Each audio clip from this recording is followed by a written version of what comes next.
திமுக அன்னைக்கு நீ ஸ்டெர்லைட் வரும்போது என்ன நியாயம் பேசுன? ஏன்னா அன்னைக்கு இன்னொரு ஆட்சி. இப்போ அவர் சொன்ன வார்த்தையை நல்லா தெரிஞ்சுங்க. சுயநலத்திற்காக தேசத்துக்கு துரோகம் செய்கிறார்கள். தெரிஞ்சு போச்சா யாரெல்லாம் இவருடைய சொல்லிட்டு ஆர்டிஇ சட்டமே முதல்ல அப்ளிகபிள் ஆகாது அப்படின்னு சுப்ரீம் கோர்ட் மேலே அட்ஜூடிகேட் பண்ணிடுச்சு அப்படின்னா எவ்வளோ புட்சலித்தனமான ஸ்டேட்மெண்ட். இந்த ரைட் டு எஜுகேஷன் அதில் எதை இவர்கள் தடுத்து நிறுத்தினார்கள் அப்படின்னு சொன்னால் இந்த 25% ஏழை மாணவர்களுக்கு கொடுக்க வேண்டும். அந்த சுப்ரீம் கோர்ட் ஜட்ஜ்மெண்ட் அயோக்கியத்தனம்னு சொல்றவன்.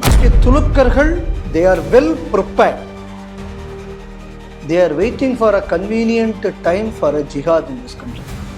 இந்த நாட்டில் நாடு முழுக்க இல்லைன்னா செலக்டட் பாக்கெட்ஸில் ஒரு பெரும் கலவரத்திற்கான எல்லா ஆயத்த பணிகளும் அவர்கள் செய்திருக்கிறார்கள்.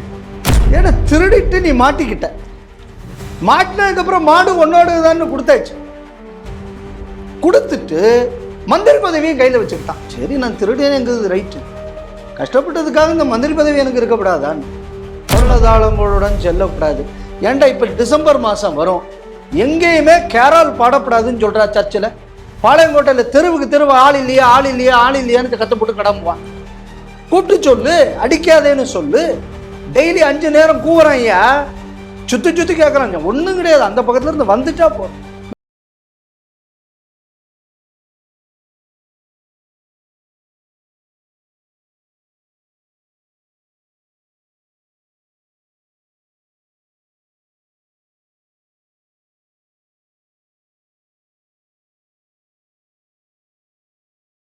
உங்களை வரவேற்கிறோம். இன்றைய செய்திகள்.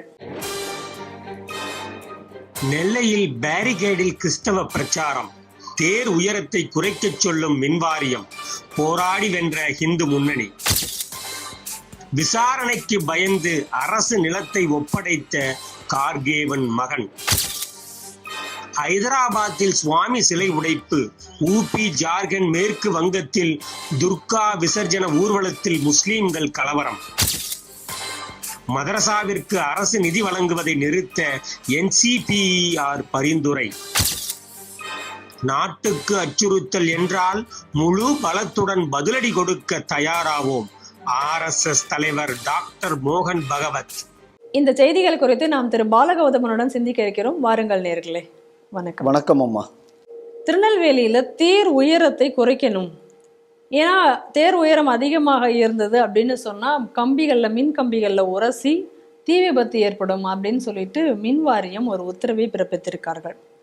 அதற்கு எதிராக இந்து முன்னணி போராட்டம் நடத்தி எந்த தேர் உயரத்தில் எப்படி எடுத்து செல்வார்களோ அதே போன்று எடுத்து சென்றிருக்கிறார்கள். எங்கன்னு பார்த்தோம்னா பாளையங்கோட்டை வடக்கு உச்சி மாரியம்மன் கோவிலில் இந்த தசரா திருவிழாவுக்காக தேர் வீதி விழா அங்கே நடக்கிறது வழக்கம். அது காலமாக அந்த தேர் அதே அளவில் தான் இருக்குது, அதே அளவில் தான் அந்த ஊர்வலத்தையும் நடத்தி வருகிறார்கள், அதே பாதையில் தான் அந்த ஊர்வலமும் நடக்கிறது.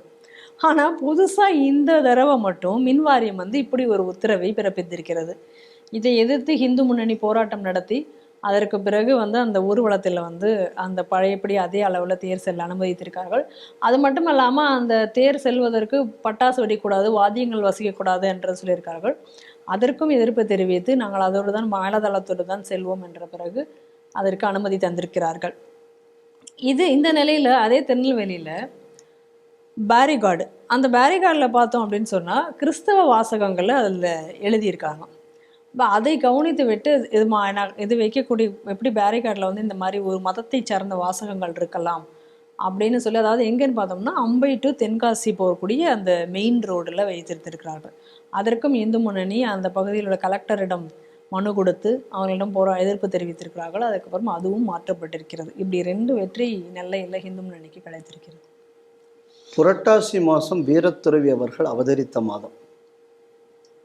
அந்த மாதத்தில் 2 இந்துக்களுக்கு 2 வெற்றி கிடைத்திருக்கிறது அப்படின்னு சொன்னால், வீரத்துறவி அவர்கள் ஆசைப்பட்டது போல் இந்த நாட்டில் இருக்கக்கூடிய இந்துக்கள் எழுச்சி பெற்று விட்டார்கள். நான் இந்த செய்தி அப்படித்தான் பார்க்குறேன். இந்து முன்னணி பேரமைப்பு என்பது இந்துக்களுக்காக வாதாட, போராட, பரிந்து பேசுவதற்காக ஆரம்பிக்கப்பட்டது. இன்று அந்த அமைப்பு எதற்காக ஆரம்பிக்கப்பட்டதோ அந்த வேலைகளை தொடர்ந்து செய்து வருகிறது. இன்னும் குறிப்பாக சொல்ல போயாச்சுன்னா, நண்பர் குற்றாலநாதன் அவர்கள் இன்று தென்காசியை சுற்றி எப்படி இந்து சமுதாயம் இருக்க வேண்டும் என்று வீரத்துறவி அவர்கள் ஆசைப்பட்டார்களோ அந்த மாதிரி அதற்கான பணிகளை செய்து வருகிறார் என்பதற்கு குற்றாலநாதன் அவர்களுக்கு ஹிந்து சமுதாயம் தனது நன்றியை தெரிவிக்க வேண்டும்னு நான் நினைக்கிறேன். ஃபர்ஸ்ட்டில். ரெண்டாவது இதில் என்ன அப்படின்னு சொன்னால், இந்த தேர் திருவிழா தேருக்குள்ள உயரத்தை குறைக்கணும். ஏன்னா இந்த மெயின் ரோட்டில் அதே பாளையங்கோட்டையில் ஊசி கோபுரம்னு ஒரு சர்ச் இருக்கு, ஏன் அதோட உயரத்தை குறையணும் நீ சொல்ல முடியுமாடா?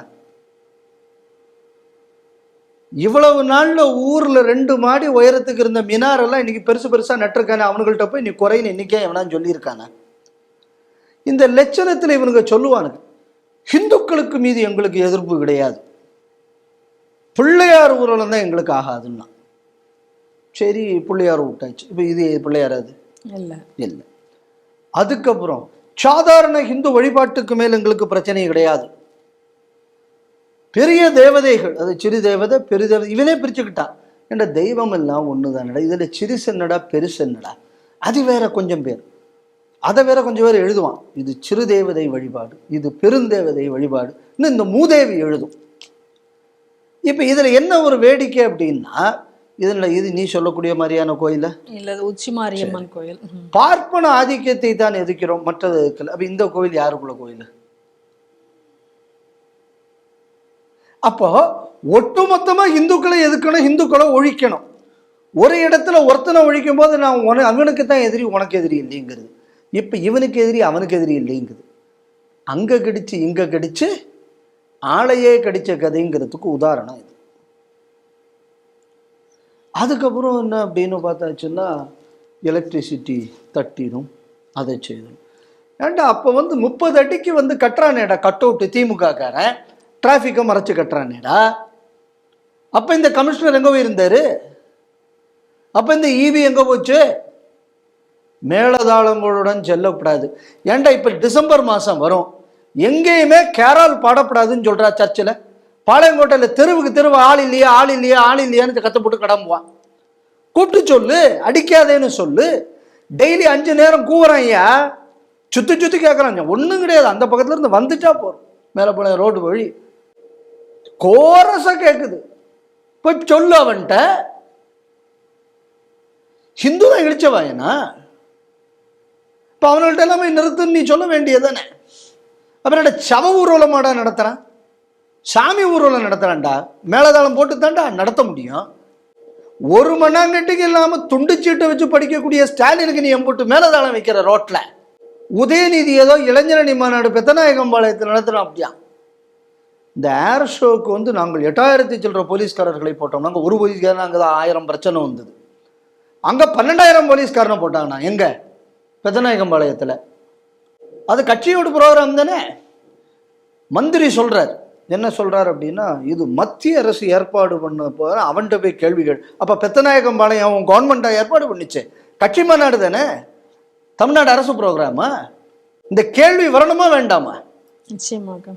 அப்போ அதுக்கே இவ்வளவு ஏற்பாடு, இவ்வளவு முன்ஜாகிரதை. ரோட்டில் கட்டி இருக்கக்கூடிய வாழை கொலையை ஒருத்தன் திருடிட்டு போகிறான், ஒருத்தன் இதை திருடிட்டு போகிறான், இது அம்புட்டு நடக்கிறது, இதெல்லாம் பார்க்குறாங்கண்ணா. ஆனால் உனக்கு இங்கே ஒரு மேலதாளத்தோட ஒரு ஹிந்து பகுதியில் ஒரு ஹிந்து ஊர்வலம் போகிறது உனக்கு கஷ்டமாக இருக்குது. அப்போது ஏர் ஷோ வந்தாச்சுன்னா முடியாது, ஹிந்து கோவில்கள் விஷயங்கள் வந்தால் முடியாது. ஆனால் கிறிஸ்தவ துலுக்கன் திமுக காரன் தீக்காக்காரன்னா முடியும்.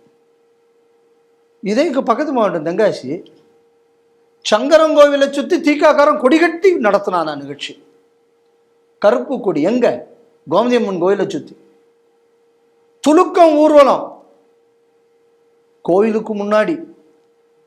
ஏண்டா அப்போ அந்த ஊர்வலத்தெல்லாம் அனுமதிச்சியே, இப்போ இது ஹிந்துக்கள் ஊர்வலம், பாரம்பரிய ஊர்வலத்துக்கு உனக்கு என்னடா பிரச்சனை? அது என்ன, அவன் ஹிந்துக்களை திட்டுறதுக்குன்னு 2 வயல்களை நடத்தினான், அதுக்கும் உனக்கு அனுமதி கொடுக்க முடியுமா? ஆனால் பாரம்பரிய ஹிந்து ஊர்வலம் உனக்கு கசக்குது அப்படின்னு சொன்னான்னா, ஹிந்துக்களை ஒழிப்பது தானே உன் அஜெண்டா. அதுக்கப்புறம் என்னடானா, ரோட்டில் இருக்கக்கூடிய பேரிகேடில் கிறிஸ்தவ வசனங்கள். இந்த திமுக ஆட்சி வந்தவொடனே இவனுக்கு ஆர்டர் போட்டான், ஆயுத பூஜைகள் அரசு அலுவலகங்களில் நடத்தப்படாது. ஆயுத பூஜை எங்கக்கூடியது தமிழன் மரபுடா. 2வது, இந்த மாதிரியான பாரம்பரியங்களை எல்லாம் மதச்சார்பின்மை என்ற பெயரில் அகற்றுவதற்கு எந்த அருகதையும் அரசுக்கு கிடையாது. இந்த நாட்டின் மண்ணின் பாரம்பரியம் இது. இதை பின்பற்றாதவன் வேணா இந்த நாட்டை விட்டு வெளியில போட்டோம். முன்ன பின்ன சங்க இலக்கியம் படிச்சிருக்கியா? போர் விடுமல்லர் தோர்ந்தெடுத்தெடுத்தன்னு சொல்லி தமிழன் வாளுக்கு வாகை மலர் சூட்டி கொற்றவைக்கு அவன் பூஜை பண்ண விவரம் இருக்கும், படி. வான்மங்கலம் தொல்காப்பியத்தில் இருக்கு, படி. அப்போ ஒரு தொல்காப்பிய முறையை அழிப்பதுதான் அரசுக்குள்ள வேலைன்னா இந்த அரசு ஏன் தமிழ்நாட்டில் இருக்கணும்? வேற எங்கேயும் போய் தொலைய வேண்டியதானே? தமிழர் பாரம்பரியத்தை பாதுகாப்பதற்கு தான் தமிழ்நாட்டில் அரசு இருக்கணும். வான்மங்கலத்தை ஒழிப்ப, சங்க இலக்கிய மரபை ஒழிப்ப, நவமி நன்னாள்னு சொல்லக்கூடிய பெரிய புராணத்தில் வரக்கூடிய குறிப்புகள் எல்லாம் இந்த ஆயுத பூஜைக்கு இருக்கு, அதை நீ ஒழிப்ப. அப்ப நீ ஏன்டா தமிழ்நாட்டில் ஆளணும்? வேற ஏதாவது ஊர்ல போய் ஆள வேண்டியதானே? அப்போ ஒரு தமிழர் முறையை அழித்து ஒழிக்கக்கூடிய ஒரு பாசிச அரசு இன்று ஆண்டு கொண்டிருக்கிறதுங்கிறது இதுக்கு ஒரு உதாரணம்.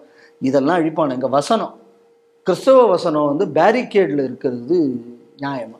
ஏன்டா இஸ்ரவேலின் தேவனுக்குள்ளது இருக்கலாமா, எங்க கொற்றவைக்குள்ளது இருக்கப்படாது அப்படின்னு சொன்னா இங்கே ஆட்சி செய்பவன் இஸ்ரவேலின் ஏஜென்டா, இஸ்ரவேலின் தேவனின் ஏஜென்ட்? இஸ்ரவேலின் ஏஜென்ட் இல்லை. ஏன்னா இஸ்ரேல்காரன் அங்கே அவர் இயேசுநாதரை ஏற்றுக்கல. ரோமாபுரிக்குள்ள உள்ளவன் தான் அந்த தேவனை தன் தேவன் வந்து ஸ்டிக்கர் ஒட்டிக்கிட்டான். இத்தனைக்கு வேடிக்கை என்னன்னு அவரு சொன்னார், 1,44,000 யூதனுக்கு மட்டும்தான் சொர்க்கம்னு. ஆனா அவனே அவரை தேவனை ஏத்துக்கல. இந்த பயில இருக்க இந்த ஊர்ல இருக்கிற போப்பாண்டவர்ல இருந்து எங்க ஊர்ல இருக்கிற மனோதங்கராஜ் வர ஒரு வயலுக்கும் சொர்க்கத்துக்கு விசா கிடையாது பைபிள் கணக்குப்படி. இவன் இங்க வந்து ஒட்டுறான் நம்ம பேரிகேட்ல. என்ன ஒட்டுறான் அப்படின்னு சொன்னா, உனக்கு அங்க இடம் இருக்குன்னு. இந்த ஒற்ற உனக்கே இடம் இல்லையடா, அவர் ரட்சிக்க வருகிறார். பைபிள்ல அப்படி சொல்லலையே, அவர் உனக்கு இடம் கொடு, உனக்கு விசாவே இல்லைன்ட்டார. அதே நேரத்துல தென்னாடுடைய சிவனையை போற்றி, நீ எங்க ஊருக்காரன் சிவன், அச்சுவை தவிர யான் போய் இந்திர லோகமாலும் அச்சுவை பெரிதும் வேண்டேன் அரங்கமா நகருளானே. எங்க பெருமாளுக்கு ரேஷன் கார்டே இங்க தாண்டா இருக்கு ஸ்ரீரங்கத்துல. அதை ஒழிச்சு புட்டு இவனுக்கு விசா கிடைக்காத ஒரு இஸ்ரவேலின் தேவருக்குள்ளது நீ தெருவா வைக்கிற அப்படின்னா இந்த அரசு வந்து தமிழருக்கு எதிரானதா இல்லையா? இந்த அரசின் ஒவ்வொரு நடவடிக்கையும்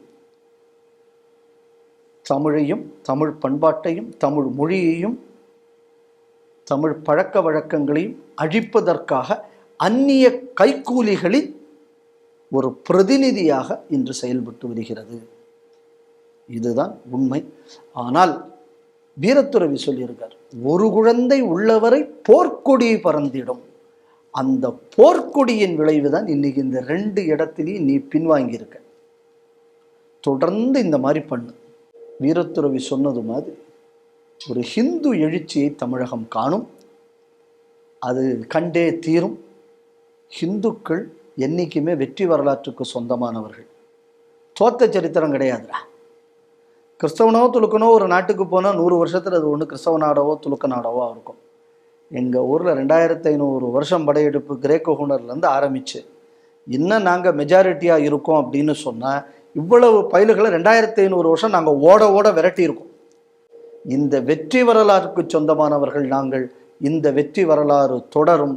இது திமுகவுக்கு ஹிந்துக்கள் கொடுக்கக்கூடிய எச்சரிக்கையாக புரிந்து கொண்டு இனிமே இந்த மாதிரியான நடவடிக்கையில் இந்த அரசு இறங்காமல் இருப்பது இந்த அரசுக்கும் நல்லது, இவர்களை இயக்கக்கூடிய அந்நிய சக்திகளுக்கும் நல்லது. மூடா ஸ்கேம் விஸ்வரூபம் எடுத்து அது பிரச்சனையாகி கொண்டிருக்கிற நிலையில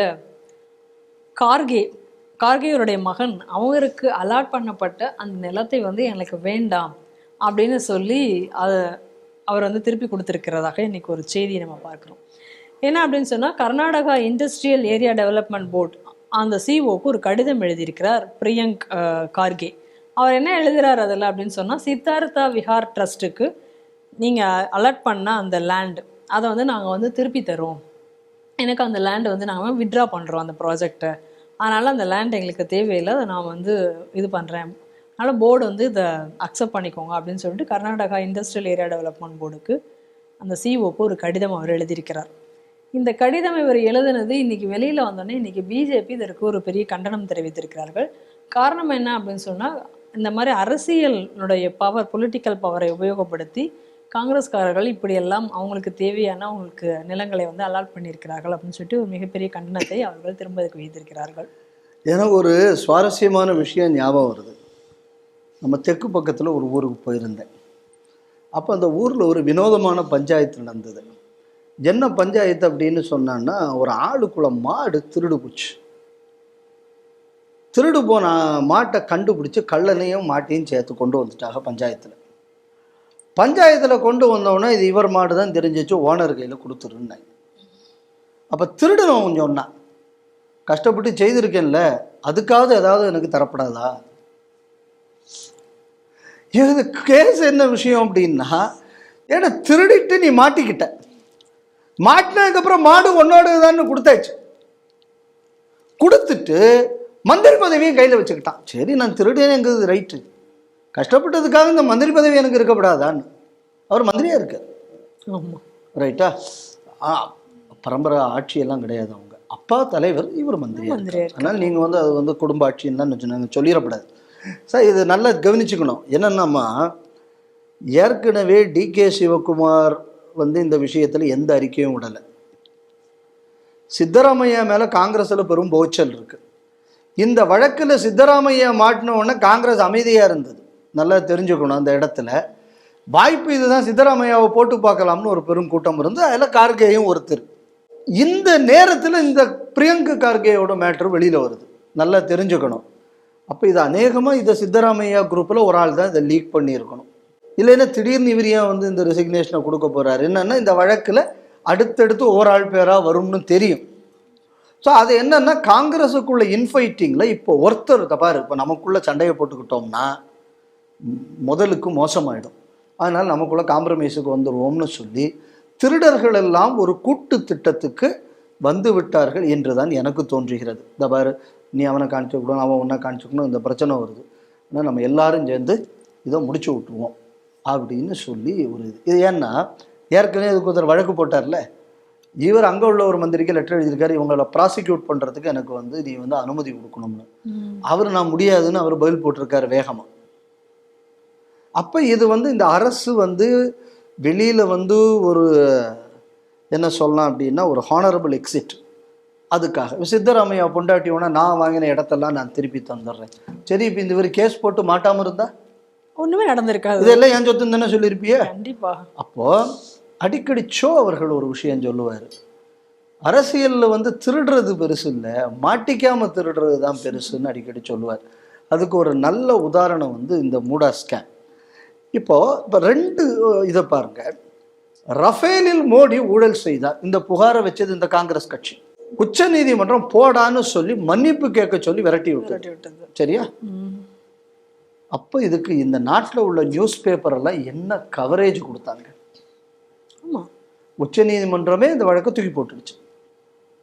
நீதிமன்றத்துக்கு போக மாட்டேன் அப்படின்னு சொன்னது யாரு? காங்கிரஸ்காரர். இப்போ வந்து இவர் என்ன சொல்லியிருக்காரு, மந்திரி வந்து ப்ராசிக்யூஷனுக்கு இது பண்ண மாட்டேன்ட்டாரு. அங்கே வந்து இவர் வந்து அதை எதிர்த்து கேஸ் போடுறாரு, என் மேலே கேஸே போடக்கூடாதுன்னு சித்தராமையா சொன்னதை மீறி ஹைகோர்ட் ஆர்டர் போடுது. அப்போ நம்ம கேள்வி என்னன்னா, இல்லாத ஊழல் இருப்பதாக சொல்லும் போது அதுக்கு இவ்வளவு முக்கியத்துவம் கொடுத்த நம்ம நாட்டில் இருக்கக்கூடிய பேப்பர்கள் ஊழல்ல மாட்டினதுக்கு அப்புறம் இதுக்கு ஏன் முக்கியத்துவம் கொடுக்கவில்லை? இந்த ஊழலுக்கு எதிராக நான் தான் ஒருத்தர் கிளம்புனார்ல, இந்த நாடெல்லாம் யாத்திரை போறேன்னு எல்லாம் கிளம்புனார்ல, பாரத் ஜூடோ யாத்திரா. பாரத் ஜூட் யாத்திரா. ஜூட்னா வந்து ஹிந்தியில பொய்ன்னு அர்த்தம். ஸோ அந்த நாடு முழுக்க பொய் சொல்றதுக்குன்னு ஒரு யாத்திரை போனார். ரைட்டா? அப்போ பொய் சொல்லக்கூடிய ஒரு இந்த விஷயத்துல இதுவரை வாயை திறக்கல. ஏன்னா அது தப்பு இல்லை. ஆனால் போன யாத்திரையே பொய் சொல்றதுக்குன்னே ஒரு யாத்திரை. ஏன்னா இவர் கூட கூட்டு போனது யார்? இந்த நம்ம ஊரில் உள்ள இவர் கூட நடந்தார், இந்த ரகுராம் ராஜன் அந்த அளவு திடீர்னு சொன்னார் 5% இந்த நாடு வளர்ந்தாலே அது பெரிய சாதனை. 7.5% வளர்ந்தது. அப்புறம் வந்து இந்த ஸ்கீம் வந்தது, இது இந்த புது தொழில் தொடங்கக்கூடிய மேக் இன் இந்தியா. இது வந்து ஒரு சுத்த வேஸ்ட், இதனால எந்த பிரயோஜனமும் இல்லைன்னு இப்போ அவரே திருப்பி சொல்றாரு, சில செக்டாரில் Indian manufacturing has grown a lot. அப்போ இந்த ஆளெல்லாம் முதல்ல ஃபினான்ஷியல் எக்ஸ்பர்ட்னு சொல்லி கூப்பிடுறான்ல டிவிக்காரன், இல்லை இவனுங்களை தான் அடிக்கணும். ஏன்டா இவன் சொன்னது ஒன்றாவது சரியாக இருந்திருக்காடா. சரி, இவன் எக்கானமியை ஹேண்டில் பண்ணும்போதாவது இந்தியன் எக்கானமி நல்லா இருந்ததா? இல்லை இல்லை. ஸோ அப்போ இதெல்லாம் வந்து ஒரு லாபி மாதிரி. இப்போ என் கேள்வி என்ன அப்படின்னா, அன்றைக்கி இதெல்லாம் போட்டு கவர் பண்ணுங்க, இந்த ஜூட்டி யாத்திரை எல்லாம் நடத்தினார, ஏன் இப்போ இவரதை பற்றி வாய் திறக்கிறது இல்லை? அப்போ நில மோசடிக்கு ஆட்சி நடத்துகிறது காங்கிரஸ், அதானே? ஆமாம். அதையும் கூட ஒரு வேடிக்கை என்ன அப்படின்னா, இந்த லேண்டெல்லாம் இவங்க ரிட்டர்ன் பண்ணுறேன்னு சொன்ன உடனே, அப்போ லேண்ட் அப்போ இவர் வாங்கியிருக்காருங்கிறது உண்மை தானே? உண்மைதான். அப்போது ஓப்பனாகவே ஒரு chief minister of a state has admitted that he has committed a crime. இன்னைக்கு கார்கே கட்சியின் அகில இந்திய தலைவர், அவர் பையன் மந்திரியாக இருக்கிறவர், அவர் ஆமாயா நானும் இந்த மாதிரி வாங்கியிருக்கேன், நான் திருப்பி ரிட்டர்ன் பண்ணிடுறேன். அப்போ இதுவும் ஒரு அட்மிஷன், கன்ஃபெஷன் ஸ்டேட்மெண்ட். கண்டிப்பாக. அப்போ 2 பேரும் நாங்கள் வந்து திருட்டுத்தனமாக வாங்கியிருக்கோங்கிறத ஒத்துக்கிட்டதுனால தான்டா திருப்பி கொடுக்குறீங்க. இப்போ நீங்கள் லீகலாக பண்ணியிருந்தா செய்திருப்பீங்களா? மாட்டாங்க. இப்போ உங்கள் மேலே ப்ராசிக்யூஷன் வந்துருங்கிறதுக்காக வேண்டி தானே நீங்கள் செய்கிறீங்க. சரி, இப்போ நான் கேட்குறேன், நீங்கள் ஒரு இது அவங்களுக்கு வழக்கம் என்ன, இந்த சில பெரிய துறைகள்லாம் என்ன பண்ணுவாங்கன்னா வண்டியை கொண்டு இடிச்சு விடுவார், அவுட் ஆஃப் த கோர்ட் செட்டில்மெண்ட்னு ஒன்று பண்ணிவிடுவாங்க அந்த காலத்தில். இப்போ இவங்களும் இன்றைக்கி அதைத்தான் செய்துக்கிட்டு இருக்காங்க. கரெக்டு. இப்போ என் கேள்வி என்னன்னா, இந்த நாட்டோடு சட்டத்தை மதிக்காமல் இருப்பது யார்? நீங்கள் பிஜேபிக்கு சொன்னாங்கல்ல, இவங்கள்லாம் கோர்ட்டை மதித்தார்களே. இப்போ யார் கோர்ட்டாவை மதிச்சது?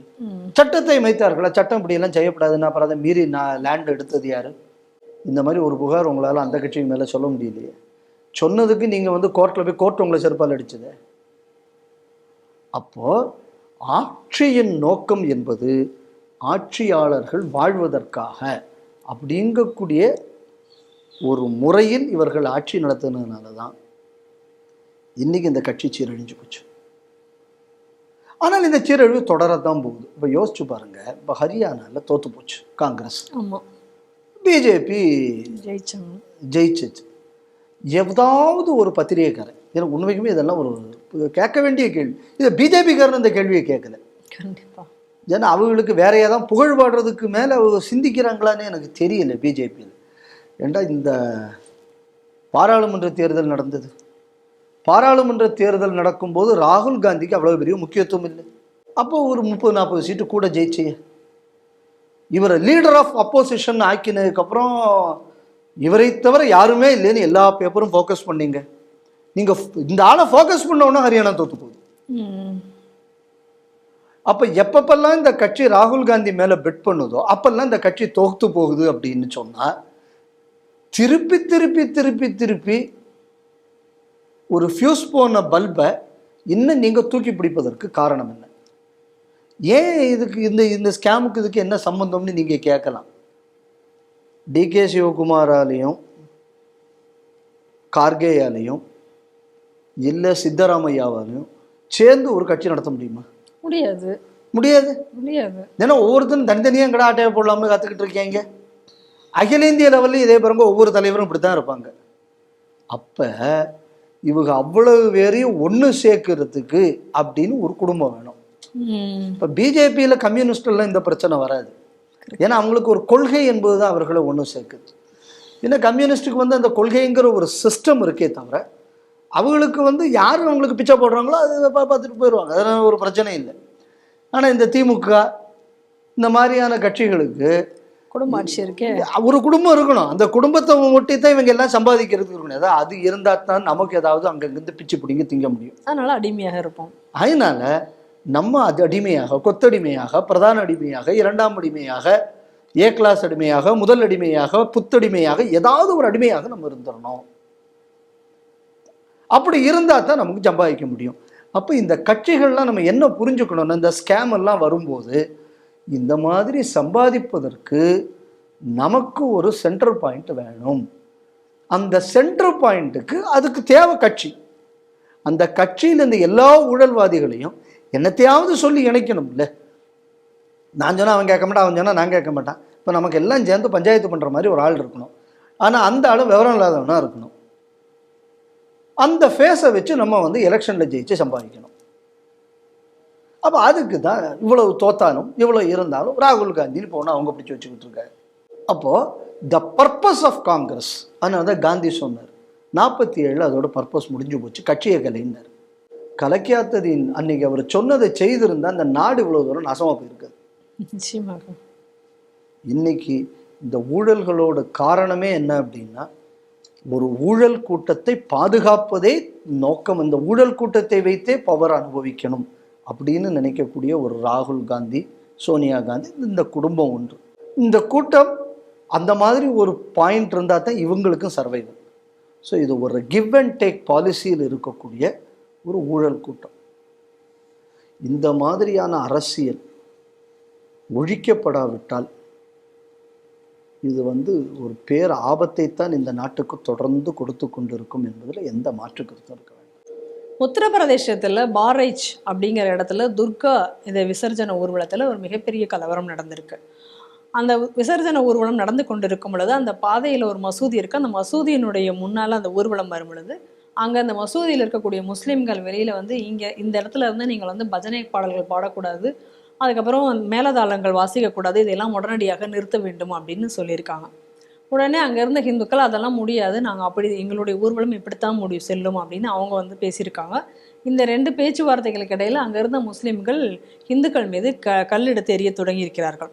அப்போ அந்த சமயத்தில் அங்கே இருந்த ஹிந்துக்கள் அங்கே காவலுக்கு இருந்த போலீஸ்காரிடம் சென்று உடனடியாக அவர்களை எல்லாம் கைது செய்யுங்கள், இந்த மாதிரி கல்லெறிகிறார்கள், இது சரி பண்ணுங்க அப்படின்னு சொல்லியிருக்காங்க. ஆனால் போலீஸ்காரர்கள் முஸ்லீம்களை கைது செய்வதற்கு பதிலாக இந்துக்கள் மேலே தடியடி நடத்தியிருக்கிறார்கள். இதற்கிடையில் அங்கே இருக்கக்கூடிய அந்த பகுதியிலிருந்து நிறைய முஸ்லீம்கள் குவிந்திருக்கிறார்கள். மிகப்பெரிய கல்லெறி சம்பவம் நடந்திருக்கு. அது மட்டும் இல்லாமல் ஒருத்தர் கன் ஃபயர் 20 ரவுண்ட்ஸ் சுட்டிருக்காரு. அந்த சுட்டுதலில் ராம்கோபால் மிஸ்ரா அப்படிங்கக்கூடிய ஒரு பக்தர் அதில் இறந்து போகிறார். அதுக்கப்புறம் அங்கே அந்த வீடியோ காட்சிகள்லாம் பார்த்தா ஒரு மிகப்பெரிய கலவரம் நடக்குது. அங்கே இருக்கக்கூடிய துர்கா, அந்த ஊர்வலத்தில் இருக்கக்கூடிய துர்கா சிலைகள் எல்லாமே சேதமடைந்து விடுகிறது. தீயெரிப்பு சம்பவங்கள்லாம் நடந்திருக்கிறது. அங்கே ஒரு மிகப்பெரிய கலவரம். இது அத்தனைக்கும் அந்த போலீஸ்காரர்கள் ஆரம்பத்திலேயே தடுத்து நிறுத்தியிருந்தால் இவ்வளோ பெரிய ஒரு விஷயம் நடந்திருக்காது அப்படின்னு சொல்லிட்டு அங்கே இந்துக்கள் எல்லாரும் ரொம்ப மனம் வருத்தப்பட்டு சொல்லியிருக்கார்கள். இந்த மாதிரி ஒரு நிலைமை அங்கே ஏற்பட்டிருக்கிறது. அதே போல் வெஸ்ட் பெங்கால்லையும் ஹவுரா உள்ளிட்ட பல இடங்கள் துர்கா சிலைகள் உடைப்பு, கல்லெறிதல், தீ விட்டு கொளுத்துதல், இது போன்ற சம்பவங்கள் வெஸ்ட் பெங்காலிலும் நடந்திருக்கு. ஜார்க்கண்ட்லையும் இதே போன்ற ஒரு சம்பவம் நடந்திருக்கிறது. எங்கேயாவது ஒரு துலுக்க ஊர்வலம், கிறிஸ்தவ ஊர்வலம், ஏன் இந்த மாதிரி கலவரம் நடந்து நம்ம எங்கேயும் பார்த்துருக்கோமா? கிடையாது. ஹிந்து ஊர்வலம் நடந்தால் கலவரம் நடக்குதுன்னா ஆக்கிரமிப்பாளர்கள் யார்? முஸ்லீம்கள், கிறிஸ்தவர்கள் தானே இருக்க முடியுது. அப்போ இந்த நாட்டில் டாலரன்ஸ், சகிப்புத்தன்மை இல்லாதவர்கள் யார்? அவர்கள் தான். முன்னாடி என்னடானா பிள்ளையார் தான் எங்களுக்கு ஆகாதுன்னு, இப்போ துர்காவிலையும் போய் அடிக்கிற, ராமநவமியிலையும் அடிக்கிற. ஏன்டா அப்போ உன் நோக்கம் அடுத்தவனோட அடுத்தவன் வாழக்கூடாது. உனக்கு இப்படி டாலரேட் பண்ண முடியாட்டா நீ ஏன் இங்கே இருக்க? இங்கேருந்து கிளம்பி போய் வேண்டியதானே. இங்கே எதுக்கு நீ இருக்கணும்? உனக்கு இது ஆகாது இல்லை. உனக்கு ஊர்வலம் போனால் கொட்டு சத்தம் ஆகாது. அப்போ போகக்கூடிய ரோட்டில் எதுக்கு நீ மசூதியை கட்டணும்? கரெக்ட், தேவையில்லையே. எந்த பாதையும் இல்லாமல், ஆளரவமே இல்லாமல் எங்கேயாவது ஒரு பாலைவனத்தில் போய் கட்டுன்னு ஏன் வேண்டாங்க? உனக்கோ இந்த சத்தம் ஆகாது, உங்கள் அல்லாவுக்கு பாட்டு சத்தம் ஆகாதுங்கிற, உங்கள் மேலதாளங்கள் ஆகாதுங்கிற, அப்புறம் ஏன் அவரை கொண்டு இங்கே நிப்பாடு? அவரை ஏன் கஷ்டப்படுத்துரு? கண்டிப்பாக இது இல்லாத ஒரு இடத்துல கொண்டு போய் வைக்க வேண்டியது தானே. நிச்சயமாக. இதுக்கு இடையில என்ன அப்படின்னு சொன்னால் இசை இதெல்லாம் ஆகாது அப்படிமே. ஆனால் நம்ம ஊரில் வரலாற்றுக்காரன்லாம் எழுதுவான், இந்தியன் மியூசிக்குக்கே முகலாயரை தான் பெரிய கான்ட்ரிபியூஷனே பண்ணாங்க. ஆமாம் ஆமாம், இது வேற எழுதுவான். ஏன்னா அப்போ அப்போ அப்போ முகலாயன் துலுக்கம் இல்லைனாவது சொல்லு. நீ ஆகாதது எதுக்கு அவன் பிடிச்சி வச்சுருக்கணும்? அவன் இல்லைன்னு சொன்னான்னு இங்கே மியூசிக்கே வந்திருக்காது. ஏன்னா இங்கே கமகத்தில் இருந்து ஆரம்பித்து இங்கே இவ்வளவு தூரம் கலை வளர்ந்துருக்கு. இந்த கலை வளர்ச்சியெல்லாம் இந்த எச்சக்கலைக்கு தெரியாது. ஆனால் மோலாயம் வந்தால் நமக்கு சொல்லி கொடுத்தேன் அப்படின்னு எழுதுறதுல ஒரு திருப்தி, ஒரு சொறியிற சுகம். அப்போ இதை நல்லா கவனிக்கணும். அந்த உத்தரப்பிரதேசம் நடந்த சம்பவத்தில் சொல்லுகிறார்கள், அப்போ கூட என்ன அப்படின்னா, இந்துக்கள் மீது தடியடி தாக்குதல் நடக்கிற நேரத்தில் தான் இந்த ராம்கோபால் மிஸ்ரா சுடப்படுகிறார். அப்போ இந்த கலேபரத்துக்குள்ளே இது நடக்குதுன்னா எவ்வளவு ப்ரிப்பேர்டாக துலுக்கர்கள் இருந்திருக்கிறார்கள். இந்த விஷயத்தை தான் நான் ஸ்ரீ டிவியில் காலம் காலமாக சொல்லி வருகிறேன். இன்னைக்கு துலுக்கர்கள் they are well prepared. They are waiting for a convenient time for a jihad in this country. இந்த நாட்டில் நாடு முழுக்க இல்லைன்னா செலக்டடு பாக்கெட்ஸில் ஒரு பெரும் கலவரத்திற்கான எல்லா ஆயத்த பணிகளும் அவர்கள் செய்திருக்கிறார்கள். இதே மாதிரி தான் நூலை நடந்தது, அங்கங்கிருந்து கல் மேலிருந்து வந்தது. இதே மாதிரி தான் ஆம்பூரில் நடந்தது. இதே மாதிரி தான் காஷ்மீரில் நடந்தது. அப்போது ஒரு இது எல்லாமே வெல் ப்ரிப்பேர்ட். இதே மாதிரி நான் ஏற்கனவே நான் சொல்லியிருக்கேன், இதுக்கு முன்னாடி தீயரிக்கக்கூடிய இடங்களில் சில லிக்விட்ஸ் அவங்க யூஸ் பண்ணது. இதோ இன்னைக்கு வந்து 20 ரவுண்டு ஃபயர் ஆகிருக்கு. ஆமாம், பல பேர் இந்த அவங்க கல்லடியில் பாதிக்கப்பட்டு பலர் மருத்துவமனையில் இருக்காங்க. அப்போ இதெல்லாம் எப்படி முன்னாடி இந்த செட்டிங் இருந்திருக்கா இல்லையா? நிச்சயமாக. ஏன்னா திடீர்னு இவ்வளோ கல் எங்கேருந்து வரும், அதுவும் மேல இருந்தெல்லாம் வந்திருக்கான். அப்போ இதெல்லாம் முன்னாடி ஸ்டாக் செய்யப்பட்டு இருக்கிறது. என் கேள்வி என்ன அப்படின்னா, அந்த ஊரில் இன்டெலிஜென்ஸ்னு ஒன்று இருக்கா? இருக்கணும் இல்லையா? இருக்கணும்ல. அப்போ இதெல்லாம் ஒன்று நடக்கிறது என்பது கூட தெரியாமல் இன்னைக்கு டிபார்ட்மெண்ட் இருக்குது அப்படின்னா, அந்த ஏரியாலாம் இப்போ கவர்மெண்ட்டுக்கு நோகோ ஜோனாக இருக்கா? அப்படிதானே இருக்கணும். அந்த இவ்வளோ இங்கே என்ன நடக்கிறதுனே தெரியாமல் இருக்கக்கூடிய அளவுக்குன்னா அப்போ அரசாங்கம் அங்கே செல்வதில்லை. அப்போ அங்கே நடப்பது முல்லாக்களின் லோக்கல் ஆட்சி. அப்படிதானே புரிஞ்சுக்கணும் நம்ம. கண்டிப்பா. ஆனால் இப்போ ஒரு நல்ல விஷயம் நடந்திருக்கு. என்ன நடந்தது? இந்த விஷயம் நடந்ததுக்கப்புறம் ஏடிஜிபி, ஹோம் செக்ரட்டரி வரை இப்போ எல்லாரும் இப்போ அந்த விஷயத்துக்காக கவனம் செலுத்த தொடங்கியிருக்காரு. இதை 29 பேர் அதை அரெஸ்ட் பண்ணியிருக்காங்கன்னு கேள்விப்பட்டேன். பட் இதெல்லாம் அவாய்ட் பண்ணியிருக்கலாமே. நிச்சயமாக. முதல்ல இந்த பிரச்சனை வரக்கூடிய நேரத்திலே அவனை பிடிச்சி நீங்கள் அரெஸ்ட் பண்ணியிருந்தீங்கன்னா இந்த பிரச்சனை இவ்வளோ தூரம் வந்திருக்காது. கண்டிப்பா. அப்போ நீங்கள் ஹிந்துக்கள் மீது தானே நீங்கள் வந்து இது பண்ணீங்க. அப்போ ஒருத்தன் அயோக்கியத்தனம் பண்ணுவான், ஆனால் பிரச்சனை இல்லாமல் அந்த இடத்துல ஒரு கழட்டி விடணும். அப்போ யார் அதுக்கு ஆள்? ஹிந்து தான் ஆள். அப்போ நியாய தர்மம் எல்லாம் கிடையாது. அந்த இடத்துல பிரச்சனை வேண்டாம், ஐயா பிரச்சனையை முடிச்சு வை. அப்போ அந்த இடத்துல பிரச்சனையை முடிச்சு வைக்கணும்னா எவன் பணிஞ்சு போவான்? அப்போ இழிச்சவான் ஏன் ஹிந்து அப்படி தானே நினைக்கிறாங்க அரசாங்கம். ஏன்டா இப்போ இதே நீ துளுக்கண்ட போய் சொல்லியிருக்க வேண்டியது தானே? முடியாது, சொல்லலை. இல்லை. அப்போ இந்துக்கள் மெஜாரிட்டியாக இருக்கக்கூடிய இந்த நாட்டிலேயே இந்த லெவல்னா பங்களாதேஷ் எல்லாம் எப்படி இருக்கும்னு நம்ம கற்பனை பண்ணி பார்த்துக்கணும்.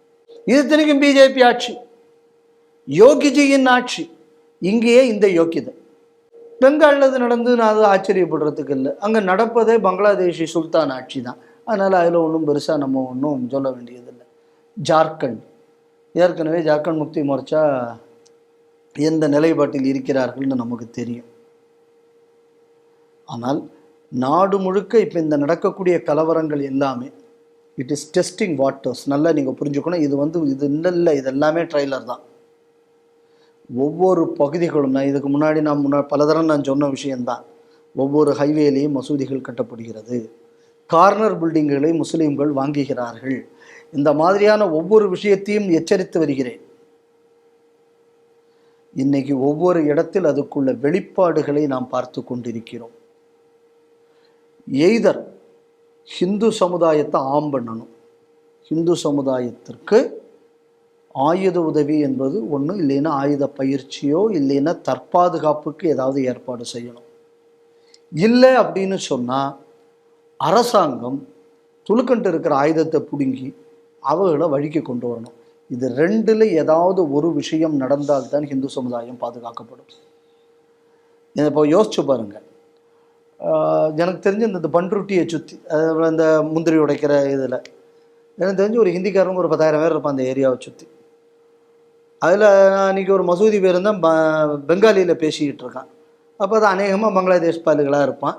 ஏதாவது நம்ம இதில் தான் 1000 ரூபா கொடுத்தாச்சுன்னா எல்லா காடு கிடலாம் கொடுக்குறானாங்க, அதை வச்சுட்டு இங்கே வந்தானா இல்லை அதே இல்லாமல் இருக்கானான்னு தெரியாது. ஏன்னா அவன் ஓட்டு போட்டு தான் நான் ஜெயிச்சேன்னு திருப்பூர் திமுக எம்எல்ஏ சொல்கிறார்ல. அதனால் அது எப்படி இருக்குன்னு தெரில. இன்றைக்கி நம்ம வீட்டில் இருக்கக்கூடிய அதிகபட்ச ஆயுதங்கக்கூடியது என்ன அப்படின்னா காய்கறி வெட்டுற கத்தி, மிக்சி, கிரைண்டர் எல்லாம் வந்தாச்சு. இந்த 10,000 பேர் நாளைக்கு ரோட்டில் ஆயுதத்தோடு வந்து நின்னா இன்னைக்கு டிஃபெண்ட் பண்ணுறதுக்கு கூட ஹிந்து வீட்டில் இன்றைக்கி ஒரு ஆயுதம் கிடையாது. நிலமை தானே. மாடியில் கல்ல வச்சிரமாக வைக்கிறானா, துப்பாக்கியால் சுடுறானா, என்னெல்லாமும் இப்போ வருது இல்லை இந்த செய்திகள்லாம். இப்போ இந்த ஏற்பாடு அந்த இடத்துல 4 மாநிலம் சொன்னேன். இப்போ ஆம்பூரில் நம்ம ஏற்கனவே பார்த்துருக்கோம். இப்போ இது எல்லா இடத்துலையும் இந்த மாதிரி தானே ஏற்பாடு இருக்க வாய்ப்பு இருக்கு. டெல்லியில் நடந்த ஆன்டி-சிஏ ப்ரொட்டஸ்ட்ல பார்த்தோம். அப்போ எல்லா இடத்துலையும் இந்த மாதிரியான ஒரு செட்டப் இருக்கு அப்படின்னு சொன்னால் பன்ருட்டிலே இம்பிட்டு பயிலுக்கு இருக்கான் அப்படின்னு சொன்னான். இத்தனைக்கும் பன்ருட்டி வந்து அவங்களுக்குள்ள ஒரு ஸ்ட்ராங் ஹோல்டெல்லாம் ஒன்றும் கிடையாது. இங்கேயே இப்படி இருக்கும்னா வேற இடங்களுக்குள்ள நிலைமை எப்படி இருக்கும்? அதனால தான் 2 விஷயம் சொல்கிறேன். தற்பாதுகாப்புக்கு இந்துக்களுக்கு வசதி இருக்க வேண்டும், இல்லை என்றால் இந்துக்களை காக்கக்கூடிய தார்மீக கடமை அரசாங்கத்துக்கு இருக்கு. அரசாங்கம் தன் கடமையை செய்ய தவறியால் அப்புறம் இந்துக்களை யாரு பாதுகாக்கிறது? அப்போ இந்த ஏற்பாட்டை இந்து சமுதாயம் யோசிக்க வேண்டிய ஒரு அவசியத்திற்கு வந்து கொண்டிருக்கிறோம். இதை மத்திய அரசு புரிந்து கொண்டு செயல்பட்டால் நல்லது.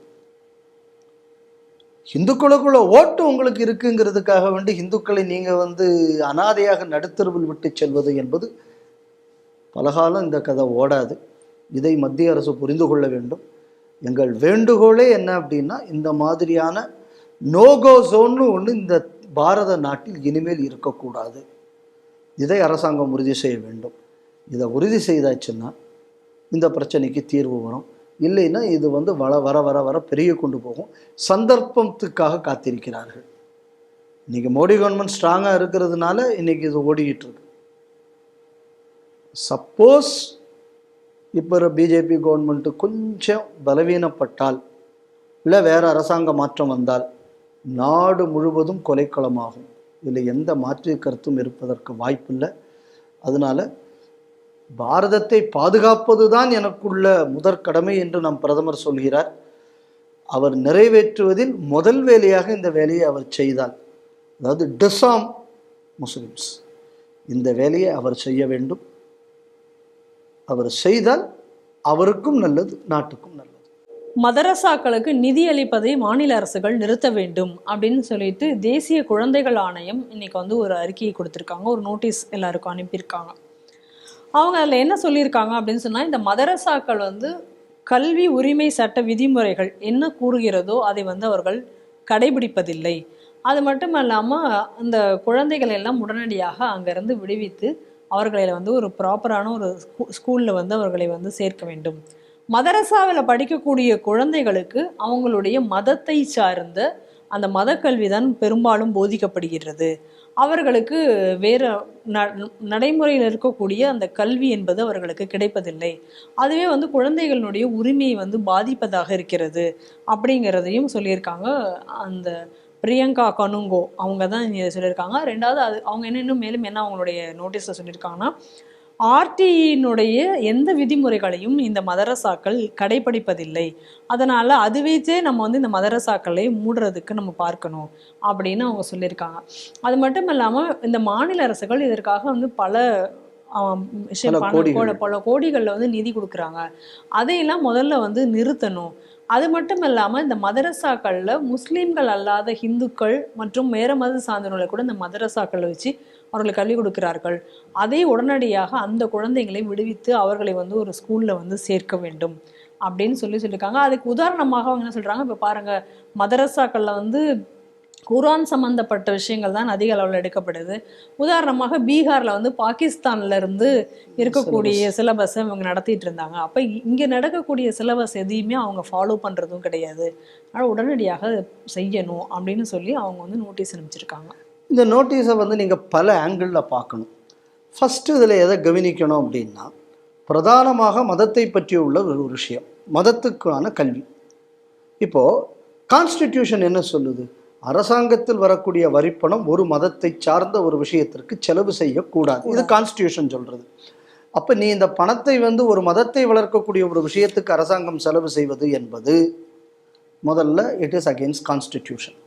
ஆனால் இந்த ஆர்டருக்கு ஜவா கொரிலா அப்படின்னு ஒருத்தர் தமிழ்நாட்டில் ஒருத்தர் இருக்கார். அவர் அதுக்கு உடனே இப்போ நான் அந்த லெட்டர் பார்த்தேன். அவர் வந்து ஒரு அறிக்கை வெளியிட்டிருக்கிறார். அதில் என்ன சொல்கிறாரு, 2009 ஒரு ஆர்டர் வந்தது அலகாபாத் ஹைகோர்ட்லேருந்து, இந்த மாதிரி மதரசாக்களை இதெல்லாம் க்ளோஸ் பண்ணணும் அப்படின்னு அவங்க கூடிய சொல்லிட்டு, ஆர்டிஇ சட்டமே வந்து முதல்ல வந்து அப்ளிகபிள் ஆகாது அப்படின்னு சுப்ரீம் கோர்ட் மேலே அட்ஜூடிகேட் பண்ணிடுச்சு அப்படின்னாரு. எவ்வளோ புட்சலித்தனமான ஸ்டேட்மெண்ட் அதில். இப்போ ரைட் டு எஜுகேஷன் அதில் எதை இவர்கள் தடுத்து நிறுத்தினார்கள் அப்படின்னு சொன்னால், இந்த 25% ஏழை மாணவர்களுக்கு கொடுக்க வேண்டும். அந்த சுப்ரீம் கோர்ட் ஜட்ஜ்மெண்ட்டு அயோக்கியத்தனம்னு சொல்கிறவன் நான். ஏண்டா நீ யார்கிட்ட காசு வாங்கி பள்ளிக்கூடம் நடத்துகிற? அரசாங்கத்திட்ட நீ காசு வாங்குற. அப்போ நீ எய்டட் ஸ்கூல் நடத்துவியா? அதுக்கு கவர்மெண்ட் உனக்கு பணம் கொடுக்குமா? லோக்கலில் இருக்கிற 25% ஏழைகளுக்கு நீ பள்ளிக்கூடம் கட்டுறதுக்கு அவங்களுக்குள்ள ஃபீஸையுமே கவர்மெண்ட் கொடுக்குமா? ஆனால் அதை நீ செய்ய மாட்டியா. அப்போ நீ அரசாங்கத்திலிருந்து பணம் வாங்குவ. அப்போ நீ வாங்கும்போது என்ன நோக்கத்தை சொல்கிற? கல்வியை யூனிவர்சலைஸ் பண்ணணும், எல்லாருக்கும் கல்வி கொண்டு சேர வேண்டும். அதுக்கு தானே எய்டட் ஸ்கூல் நடத்துகிற. அப்போ அதுக்கு நடத்தக்கூடிய எய்டட் ஸ்கூலில் எல்லாரையும் சேர்க்க மாட்டேன்னு நீ சொல்கிறதே அயோக்கியத்தனமா இல்லையா? அப்படின்னா நீ எய்டட் ஸ்கூல் வேண்டான்னு சொல்லு. கவர்மெண்ட் எய்ட் நான் வாங்க மாட்டேன், என் பணம், அதனால நான் என் சௌரியத்துக்கு தான் நான் வந்து பள்ளிக்கூடம் நடத்துவேன். அப்போ அப்படியாவது சொல்லு. எய்டட் ஸ்கூல் இல்லைன்னு சொல்லுங்க. அப்போ நம்ம ஊரில் ஒரு கிறிஸ்தவ பள்ளிக்கூடம் நடத்த மாட்டான். பாதி டயோசிஸ்ல இன்னைக்கு சண்டையே பணத்துக்கு. இந்த பணத்தோட மெயின் சோர்ஸ் இந்த எஜுகேஷன் இன்ஸ்டிடியூஷன்ஸ் தானே. அப்போ இன்னைக்கு அரசாங்க பணத்தில் மதம் மாற்றம் நடக்கிறது. அரசாங்க பணத்தை வைத்து இவர்கள் வாழ்ந்து கொண்டிருக்கிறார்கள். இப்போ மதரசா நான் துலுக்கணையா கொடுக்குறான் நம்ம பணம், நீ அதை வச்சு பாகிஸ்தான் சிலபஸ் நடத்துவ. நீ அதை வச்சு சொல்லுவ, என்ன சொல்லுவ? 2 ஹதீஸை சொல்லி கொடுப்ப. இந்தியாவை நீ வந்து அடிமைப்படுத்து, போய் வெற்றிகொள், உனக்கு அல்லா மேலே இடம் கொடுப்பாரு. அப்போ இந்த நாட்டில் இருக்கக்கூடிய வரி கட்டக்கூடிய என்னை கொல்லு என்பதற்கு நான் பணம் கொடுக்கிறேன், அதானே? ஆமாம். உன் சிலபஸில் இது இல்லைன்னு சொல்லு. இதை ஏற்கனவே நான் புதுசா சொல்லலை. ஏற்கனவே ரிஸ்வின்னு ஒருத்தர் இருந்தார், பழைய ஷியா போர்டு தலைவராக இருந்தார். அவர் தெளிவாக சொன்னார், இந்த சிலபஸில் இருக்கக்கூடிய பாதியும் பயங்கரவாதத்தை வளர்க்கக்கூடியது, அதனால் இதை முதல்ல நீ பேன் பண்ணுன்னு முதல்ல சொன்னது அவர். அப்புறம் முக்தார் அப்பாஸ் நக்வின்னு பிஜேபியில் இருக்கக்கூடிய ஒரு மந்திரியும் இந்த கருத்தை தெரிவித்தார். யாரும் புதுசு ஒன்றும் கிடையாது. அதுக்கடுத்தது இவங்க என்ன சொல்கிறாங்க? ஆர்டிகிள் 29-30க்கு விரோதமானது. ஆர்டிகிள் 29-30 வந்து உன்னை பாகிஸ்தான் சிலபஸ் சொல்லிக் கொடுக்கறதுக்குள்ள உரிமை இருக்குன்னு சொல்லிச்சா? இல்லை. ஆர்டிகிள் 29-30 வந்து இந்த நாட்டை வந்து நீ இது பண்ணணுன்னு அடுத்தவனை ஏற்றுக்காதேன்னு சொல்லிச்சா? இல்லை. அப்போ அந்த சிலபஸ் நீ ஏன் வச்சிருக்க? சரி, இதே ஆர்டிகிள் 29-30 நீ சைட் பண்ணுறிய, இதே கான்ஸ்டியூஷன் ஆர்டிகிள் வந்து அரசாங்கத்திலிருந்து பணம் வாங்கி ஒரு மதத்தை வளர்க்கப்படாதுன்னு இருக்க, ஏன் இப்போ அந்த ஆர்டிகிள் ஏன் சொல்கிறது இல்லை? நான் என்ன சொல்கிறேன், இந்த ஆர்டிகிள் 29-30 நீக்கப்பட வேண்டும்ங்கிறேன். மைனாரிட்டிக்கு என்ன டெஃபினேஷன் இந்த நாட்டில்? ஒன்றும் கிடையாது. பாப்புலேஷனில் இவ்வளோ % அப்படின்னு ஏதாவது டெஃபினேஷன் இருக்கா? இல்லை.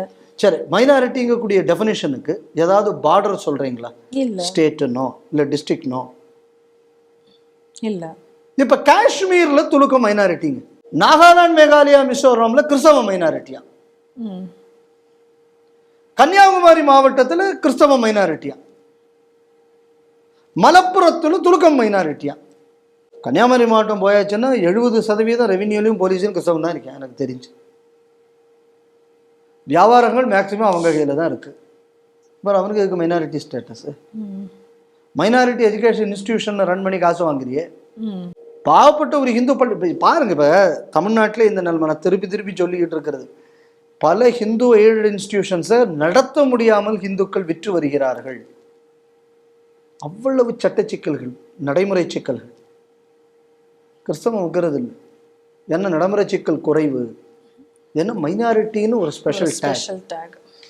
அப்போ கிறிஸ்தவ துலுக்கங்கையில் ஒட்டுமொத்தமாக கல்வி செல்ல வேண்டும்ங்கக்கூடிய மாதிரியான ஒரு incentivising Christians and Muslims to do and taxing Hindus not to do, இதுதானே இன்னித்த சட்டம். அப்போ இந்த வேறுபாடுங்கக்கூடியது இதுவரை இந்த நாட்டில் பேசப்படாமல் இருப்பது என்ன விதத்தில் நியாயம்? ரெண்டாவது, அவர் எழுதினது குழந்தைகளின் மனநிலையை பற்றி. இந்த இடத்துல தமிழ்நாட்டில் இருக்கிறவர்கள் ஒரு விஷயத்தை புரிஞ்சுக்கணும். 2013, 14, 15 காலகட்டம், எனக்கு கரெக்டாக வருஷம் ஞாபகம் இல்லை, ஒரு ரயிலில் குழந்தைகளை கொண்டு போகிறாங்க. எங்கே இருந்துன்னா அது கிழக்கிருந்து வருது, கல்கட்டா கவுஹாட்டி பக்கத்துலேருந்து ஒரு ரயில் கேரளா போகுது. இந்த ரயிலை வந்து நம்ம காட்பாடி ஜங்ஷனில் வந்து பிடிச்சி அங்கே இருக்கக்கூடிய இந்த ரயில்வே போலீஸ் யாரெல்லாம் தகவல்லாம் கொடுத்து கடைசியில் நம்ம ஊரில் உள்ள இந்த சைல்டு டெவலப்மெண்ட் போர்டில் உள்ள ஆஃபீஸர்ஸ் எல்லாம் வந்து செக் பண்ணி ஒரு நிறைய குழந்தைகள்ங்கிறது கேரளாவுக்கு கூப்பிட்டு போகிறாங்க. என்ன சொல்கிறாங்க, இந்த போர்டு இவங்கள்ட்ட ப்ராப்பராக எந்த டாக்குமெண்ட்டும் இல்லை இந்த குழந்தைகளை கொண்டு போகிறதுக்கு, அதனால் இந்த குழந்தைகளை நீங்கள் கொண்டு போகக்கூடாது, அவங்கள பிடிக்கணும். இந்த ரெய்டு நடக்கக்கூடிய நேரத்தில் ஒரு 500க்கும் மேற்பட்ட துலுக்கர்கள் காட்பாடி ரயில்வே ஸ்டேஷனில் முற்றுகையிட்டு போராட்டம் நடத்தான். அடுத்த ரயில் அவர்களை ஏற்றி மதரசாவுக்கு அனுப்புகிறார்கள் கேரளாவுக்கு. ரயில் காட்பாடியில் வந்து இவங்க பண்ணும்போது லோக்கல் எவ்வளவு துலுக்கம் வரான் அப்படின்னா என்ன தொடர்பு? டெஸ்டினேஷன் கேரளா, ஆரிஜின் கவுஹாட்டி பக்கமும் பெங்கால் ஹவுராவும். வண்டி செருக்கப்படக்கூடியது தமிழ்நாட்டில். இங்கே இவ்வளோ பேர் வர்றான், என்னடான்னா அங்கே ஒரு துலுக்கம் வந்து கேன்டீன் வச்சுருக்கான் அந்த இதில். அப்போ இது என்ன நெட்வொர்க் இது? இப்போ அந்த சைல்டு டெவலப்மெண்ட் போர்டில் உள்ள ஆஃபீஸர் வந்து இது எல்லாமே இல்லீகல்னு சொன்னதுக்கப்புறமும் சட்டம் மீறப்படுகிறது. ஏன்னா 500 துலுக்கம் வந்து அங்கே முற்றுகையிட்டுட்டான். அப்போ அந்த குழந்தைகள் சட்டவிரோதமாக கடத்தப்பட்டிருக்கிறார்கள். அப்படிதானே கணக்கு? ஆமாம். அப்போ அந்த பாதிப்புக்கு என்ன பரிகாரம்? இதே மாதிரி ஒரு இல்லீகல் மதரசா பெரிய குளத்தில் ஏற்கனவே அதிலிருந்து சில குழந்தைகள் தப்பி வந்திருக்காங்க. தப்பி வந்தவங்களை வந்து ஊர்க்காரங்க காப்பாற்றி அனுப்பிச்சாங்கங்கிறது பார்த்துருக்கோம். அப்புறம் அங்கே அடித்தார்கள்ங்கிறதெல்லாம் செய்தி வந்தது. அந்த மதரசா இல்லீகல்னு ரைடு பண்ணுறதுக்கு போலீஸ்காரங்க போகிறாங்க. இன்னைக்கு இந்த அறிக்கை விட்டுருக்காருல ஒருத்தர் ஜவாஹரிலா, அவர் உடனே என்ன பண்ணுறாரு, அவங்க தமுமுககாரர்கள் உடனே போராட்டம் பண்ணுறாங்க. உடனே ரைடுக்கு போன போலீஸ்காரர்கள் திரும்பி வருகிறார்கள். தப்பி போய் இருக்கக்கூடிய ஒரு இடம் illegal Madrasa, it's not registered. ஒரு அன்ரெஜிஸ்டர்டு இதை கூட அங்கே வந்து இத்தனைக்கும் கம்ப்ளைண்ட் இருக்குது.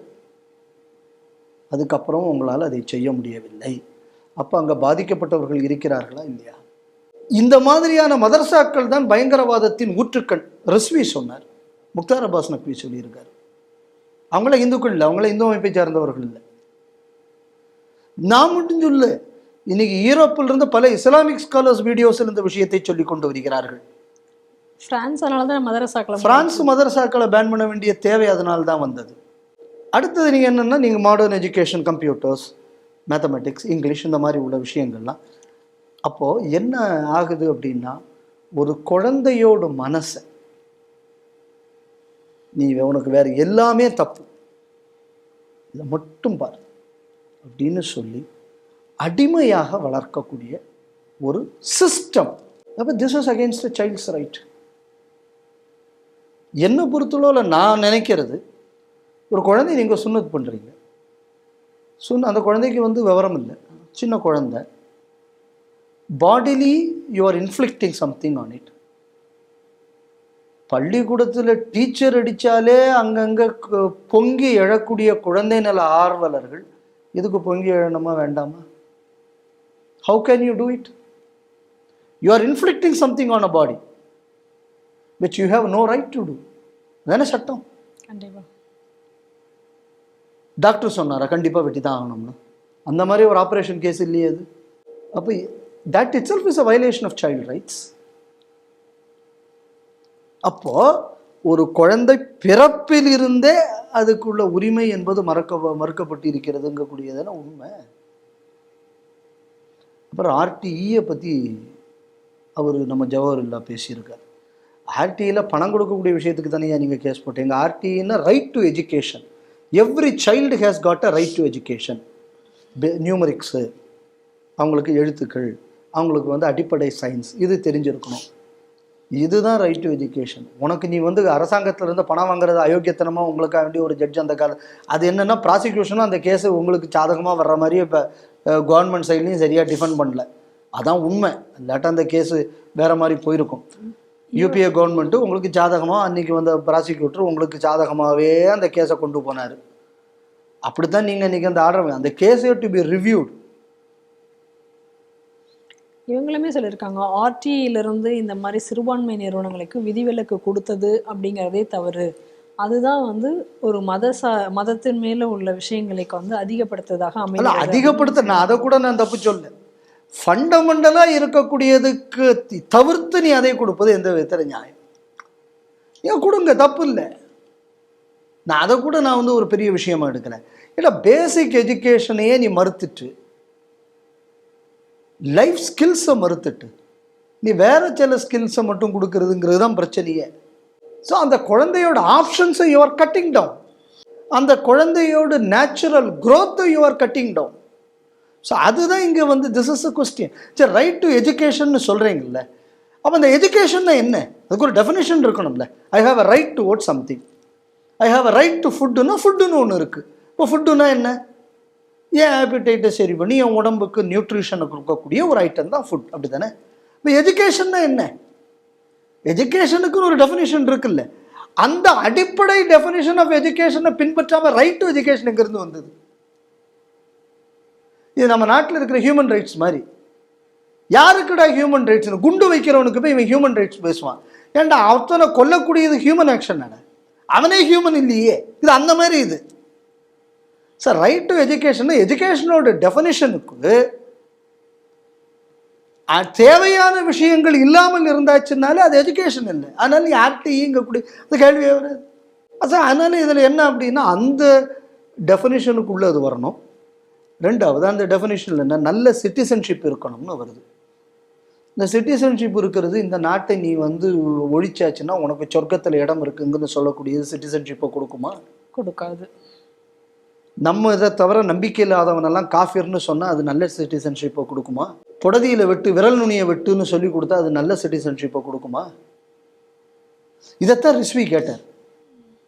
இதெல்லாம் எப்படா நல்ல சிட்டிசன்ஷிப்பை ஒருத்தனுக்கு கிரியேட் பண்ணும்? எஜுகேஷனோட பர்பஸில் அதுவும் ஒன்று. அதனால இன்னைக்கு இவங்க சொல்லக்கூடிய இந்த ஆர்டருங்கக்கூடியது இட் இஸ் ஆப்ட். இதுக்கு முன்னாடி உள்ள செய்தியில் நம்ம பார்த்தோம், இது தடுத்தால் அந்த மாதிரியான அசம்பாவிதங்கள் இந்த நாட்டில் நடக்காது, உலகம் பீஸ்ஃபுல்லாக இருக்கும். இந்தியா உடனடியாக அதை இம்ப்ளிமெண்ட் பண்ணணும். ஏன் இந்தியா இம்ப்ளிமெண்ட் பண்ணால் வேற நாட்டையும் கூட அதிகம்னா, இந்த போன ஆட்சி வரும்போதே இந்த ராஜ்நாத் சிங் அப்போ வந்து உள்துறை அமைச்சராக இருந்தார். அவர் அப்போ ஒரு ஸ்டேட்மெண்ட் கொடுத்தார். அப்போவே நான் அதை கண்டித்து பேசியிருந்தேன். எங்கள் நாட்டில் தான் அதிக முஸ்லீம்கள் இருக்கிறார்கள், ஐஎஸ்ஐஎஸ்க்கு எங்கள் ஊர்லேருந்து எவனா சண்டை போட போனானா அப்படின்னு நான் அப்போ அவருக்கு இங்கேருந்து அனுப்பிச்சிருந்தேன். எங்கள் ஊர் தொண்டியிலேயே பனியனை போட்டுக்கிட்டு நின்னாங்க.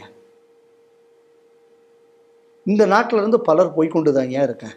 அதனால உங்கள் மதச்சார்பின்மையை காட்டணுங்கிறதுக்காக வேண்டி பூனை கண்ணை மூடினா உலகம் இருண்டுதுன்னு தயவு செய்து நினைக்காதீங்க. நான் அப்போ நம்ம சொல்லியிருந்தேன் அந்த நேரத்தில், ஆகஸ்ட் 14 நிகழ்ச்சியில் தான் பேசினேன், ஞாபகம் எனக்கு.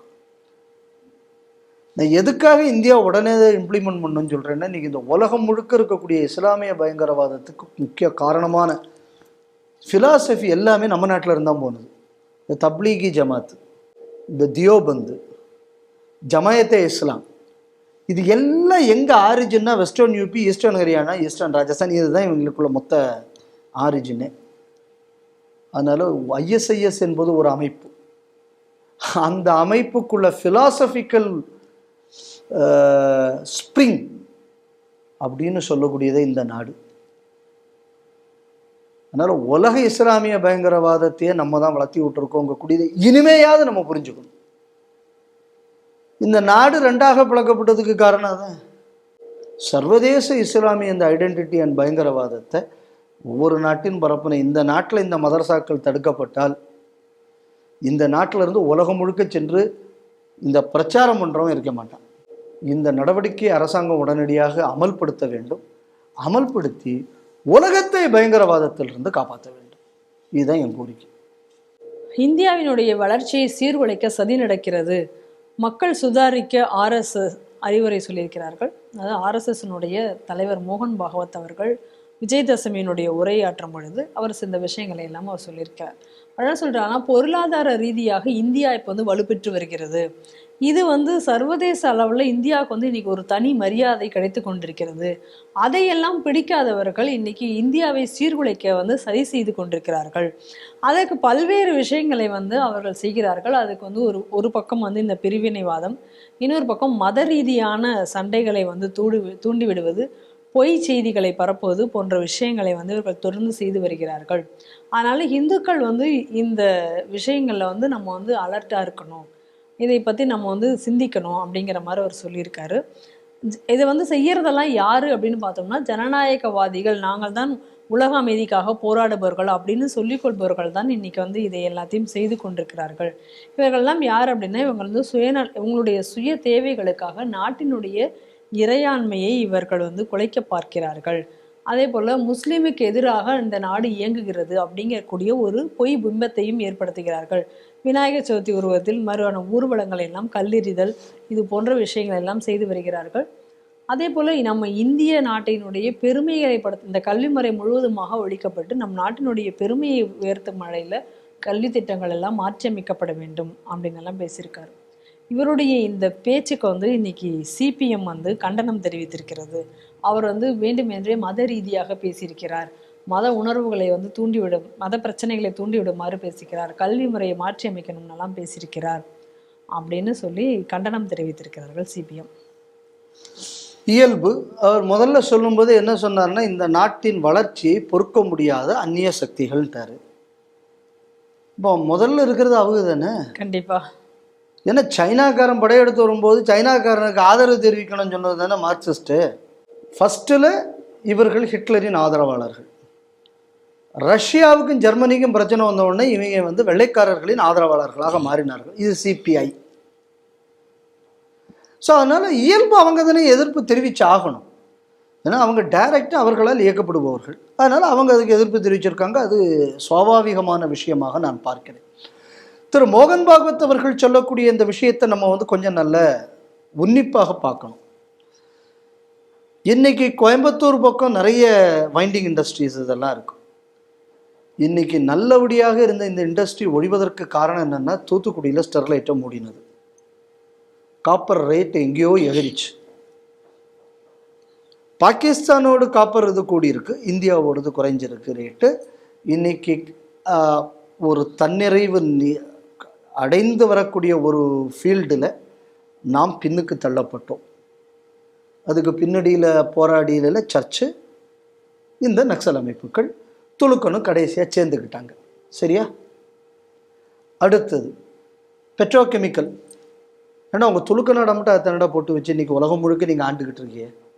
இவ்வளோ வருஷமாக நமக்குள்ள ஐஓசியோட பல ரிக்கு இதெல்லாம் இருந்துக்கிட்டு தான் இருக்குது. எங்கே நம்ம டெல்டா பகுதியில். இன்றைக்கி அதை தடுத்து நிறுத்தி இன்றைக்கி அந்த ப்ரொடக்ஷனில் இந்த நாட்டை பின்னுக்கு தள்ளுவதற்கு பின்னாடி இருந்தது இதே குரூப்பா?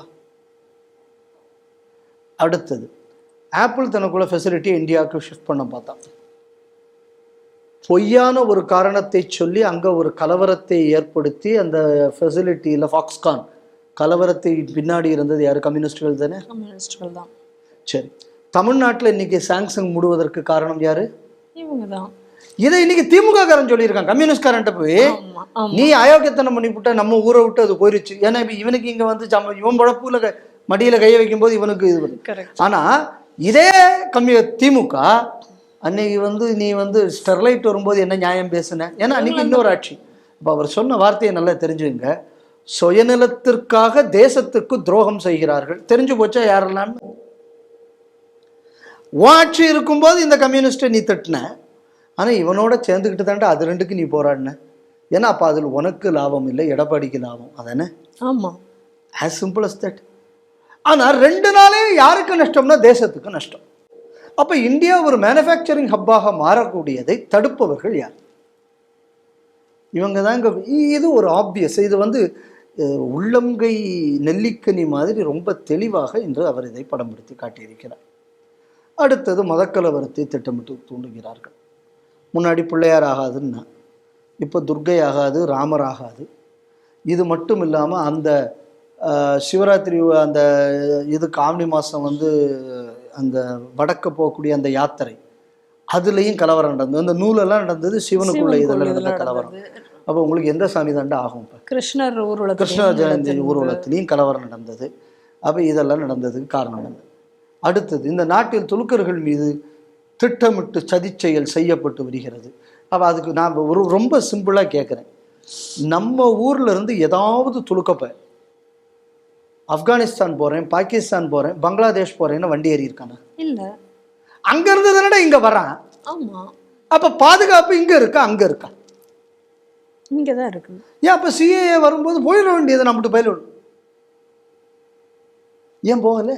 ஏன் அதை மாற்றத்தை கொண்டு வராத? நாங்கள் அங்கேருந்து ஊடுருவோம்னு எதுக்கு சொல்கிற? அப்போ உனக்கு பாதுகாப்பு இல்லாத இடம்னா நீ ஏன் இங்கே வர்ற? அப்போ இங்கே அதிக பாதுகாப்பு இருக்குங்கிறதுக்கு தானே நீ இங்கே வர்ற.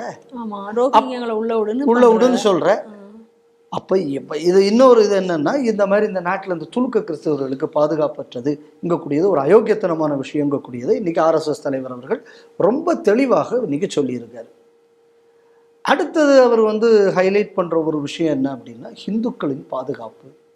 இப்போ நான் விஜயதசமி பேருரை சர்ச்சங்கச்சாலக் பேருரையும் கூட ராமகிருஷ்ணா மிஷன்ல இருந்து ஒரு சுவாமிக்குள்ள ஒரு பேருரையை அவருக்குள்ள தொடர்பு எப்படியாவது ஏற்படுத்திக்க வேண்டும் என்ற ஆசை எனக்கு இருக்கு. அவரை கண்டிப்பாக சந்திக்காமல் நான் இருக்க போகிறதில்லை, அதையும் நான் சொல்லிடுறேன் முன்னாடியே.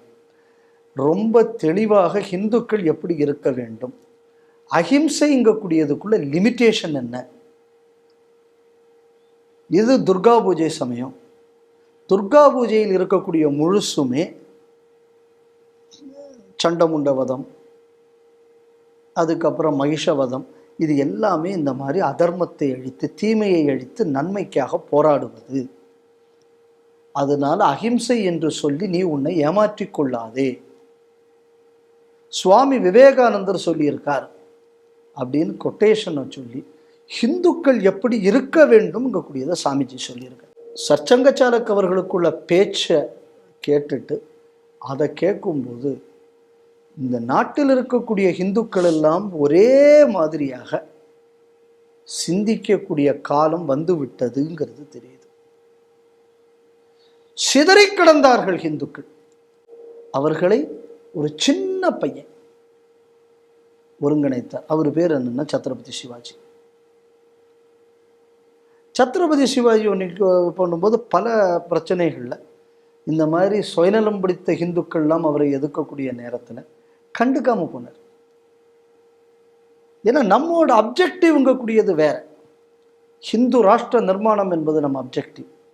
இந்த சின்ன சின்ன விஷயங்கள் எல்லாம் ஹிந்துக்களுக்கு எதிரியாக இருந்த காரணத்தினால்தான் அவனே உள்ள வந்தான். விட்டு கொடுத்து போனோம், ஹிந்து சாம்ராஜ்யத்தை அமைக்க வேண்டும். அதன் விளைவு தான் இங்கிருந்து அட்டாக் வர ஆப்கானிஸ்தான் வர மராட்டியர்கள் சென்று அங்கே காவிக்கொடியை நாட்டினார்கள். இது இந்த நாட்டின் வரலாறு. இன்னைக்கு எல்லா ஹிந்துக்களும் இந்த வித்தியாசங்களை மறந்து நாம் தர்மத்தை நாம் பாதுகாக்க வேண்டும் அப்படிங்கக்கூடிய ஒரு கோட்டுக்குள் வந்து கொண்டிருக்கிறார்கள். இது ஆர்எஸ்எஸ் அமைப்பு தனது 100வது ஆண்டில் அடியெடுத்து வைக்கக்கூடிய காலம். அப்போ ஆர்எஸ்எஸ் அமைப்பு தனது நோக்கத்தை எப்படி சொல்கிறது? பரம்வைபவன்னேது மேதத் ஸ்வராஷ்டிரம், பரம வைபவமான பாரதத்தை, ஸ்வராஷ்டிரம் சுதந்திரமான ஒரு பாரதத்தை அமைப்பதுதான் எங்களது நோக்கம். அதுக்கு முன்னாடி என்ன சொல்றாங்க? இந்த பாதையில் முன்னிறைந்த பாதை, பல பிரச்சனை இருக்கும், அதை நான் ஏற்றுக்கொள்ள தயாராக இருக்கிறேன். ஸ்வயம் ஸ்வீக்கிரதன்ன சுகங்காரே. இதுதான் ஆர்எஸ்எஸ்க்குள்ள பிரார்த்தனையில் அவர்கள் சொல்கிறார்கள். இன்னைக்கு இந்த சர்ச்சங்கச்சாலக்குள்ள பேச்சையும் கூட பிரதானமாக இருந்தது அந்த ராமகிருஷ்ண மிஷனுக்குள்ள பேச்சு.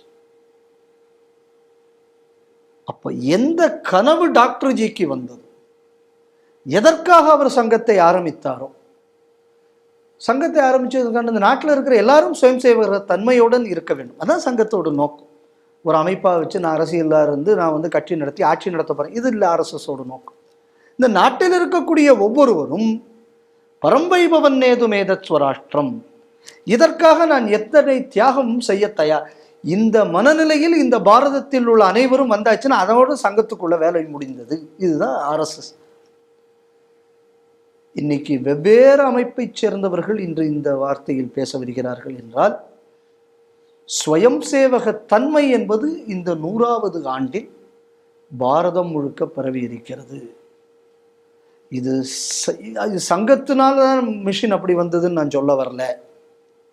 என்ன சொல்ல வரேன் அப்படின்னா, தொடர்ந்து ஒரு பணியை ஒரு அமைப்பு செய்யும் போது, ஒரு சூழல் சரியாக ஏற்படும் போது இந்த நாட்டில் இருக்கக்கூடிய அனைவரும் ஒரு மாதிரி சிந்திப்பார்கள். டாக்டர் ஜி அடிக்கடி சொல்லும்போது சொல்லுவார், இது என்னோட சிந்தனை இல்லை, நான் புதுசாக ஒன்றும் ஏற்படுத்தலை, இது பரம்பரையாக இந்த நாட்டில் இருந்து வரக்கூடிய விஷயத்தை தான் நான் சொல்கிறேன். ஆர்எஸ்எஸ் 1925 வந்ததுனால் இன்றைக்கு இந்த பாரத நாடு காப்பாற்றப்பட்டது. இதே நேரத்தில் இதுக்கு முன்னாடி பிரச்சனை வரும்போது மராட்டிய பேரரசு என்று ஒன்று வந்தது. அதற்கு முன்னாடி பிரச்சனை வரும்போது விஜயநகர பேரரசு என்று ஒன்று வந்தது. அதற்கு முன்னாடி வேற மாதிரி பிரச்சனை வரும்போது சாணக்கியன் என்று ஒருத்தர் வந்தார். அவர் ஒரு மௌரிய பேரரசை நிறுவினார். அதனால இந்த நாட்டில் ஒவ்வொரு முறை பிரச்சனை வரும்போது தர்மம் தன்னை பாதுகாத்துக் கொள்ள அது ஒரு ஏற்பாடை வைத்திருக்கிறது. இன்னைக்கு நம்ம பார்க்கக்கூடிய நம்ம வியூ இந்த 100 வருஷத்துக்குள்ள உள்ளது. அதனால இது இந்த பாரத தேசத்தின் தன்மை. அதனாலதான் சொல்லுவாங்க தர்மோ ரக்ஷதி ரக்ஷித. தர்மம், அறத்தை நாம் காப்பாற்றினால் அறம் நம்மை காக்கும். அதனால இந்த coincidence of all these things இது RSSஇன் 100வது ஆண்டு தொடக்கத்தில் ஏற்பட்டிருக்கிறது என்பதில் நம்ம சந்தோஷப்படணும். இன்னைக்கு ஒரு சரியான வழிகாட்டுதலை இன்னைக்கு இந்த விஜயதசமி பேருரையில் நாம் பார்க்க முடிகிறது. இந்த காலகட்டங்களில் ராமகிருஷ்ணா மிஷன்லேருந்து இந்த மாதிரி சுவாமி பேசியிருக்காங்க. இதே மாதிரியான கருத்துக்களை தொடர்ந்து பல பல மகான்கள் சொல்லி வருகிறார்கள். ஸோ ஒரு ஹிந்து எழுச்சியின் ஆரம்பம், அதாவது ஹிந்து எழுச்சியின் வெளிப்பாட்டின் ஆரம்பம். ஹிந்து எழுச்சி என்றைக்குமே இருந்துக்கிட்டு தான் இருக்கு. அதன் வெளிப்பாடின் ஆரம்பம் சங்கத்தின் 100வது ஆண்டில் வெளிப்படத் தொடங்கி இருக்கிறது. விரைவில் பரிபூரண ஹிந்து ராஷ்டிரம் அமையும். பாரதி சொன்ன மாதிரி சேதமில்லாத ஹிந்துஸ்தானம், இதை தெய்வம் என்று கும்பிடடி பாப்பா என்ற நிலை உருவாகக்கூடிய ஆரம்ப புள்ளியாக நான் இதை பார்க்கிறேன். நன்றி சார். வணக்கம். இன்றைய செய்திகள் சிந்தனைகள் இத்துடன் நிறைவு பெறுகிறது. மீண்டும் நாளை சந்திப்போம். நன்றி, வணக்கம், ஜெய் ஹிந்த்.